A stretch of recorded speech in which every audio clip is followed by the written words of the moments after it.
Ibrahim Traor, pemimpin muda yang mengguncang dunia, kembalikan 292 triliun untuk rakyat. Di belahan Afrika Barat, sebuah kisah baru sedang ditulis.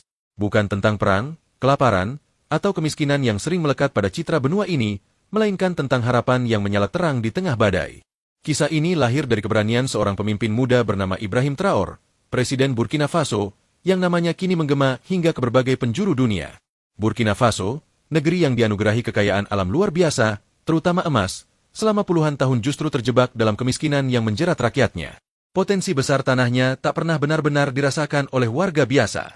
Sumber daya yang seharusnya menjadi berkah malah menjadi kutukan, karena hasilnya mengalir ke luar negeri, jatuh ke tangan segelintir elit atau perusahaan asing. Namun, Ibrahim Traor hadir membawa semangat berbeda.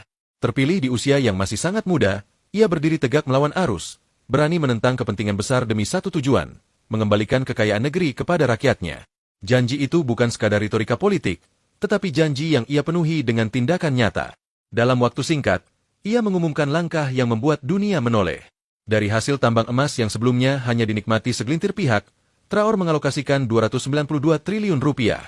Angka yang begitu besar, namun bukan untuk kepentingan pribadi atau kemewahan para pejabat, melainkan untuk membangun masa depan bangsanya. Dana tersebut ia gunakan untuk menyediakan rumah layak huni gratis bagi rakyat, khususnya di desa-desa yang selama ini hidup dalam kondisi memprihatinkan. Bukan hanya rumah, Traor juga membangun rumah sakit modern di wilayah terpencil, sehingga warga tak lagi harus menempuh perjalanan berjam-jam hanya untuk mendapatkan pelayanan kesehatan. Tak berhenti di situ, sekolah-sekolah baru dibangun di pelosok negeri, memberikan harapan baru bagi generasi muda Burkina Faso agar dapat mengenyam pendidikan yang layak. Anak-anak yang dulu belajar di ruang seadanya kini memiliki kelas yang nyaman, lengkap dengan fasilitas pendukung. Pembangunan pun merambah sektor infrastruktur. Jalan raya yang selama ini rusak parah atau bahkan tidak ada, kini dibangun untuk menghubungkan desa ke kota.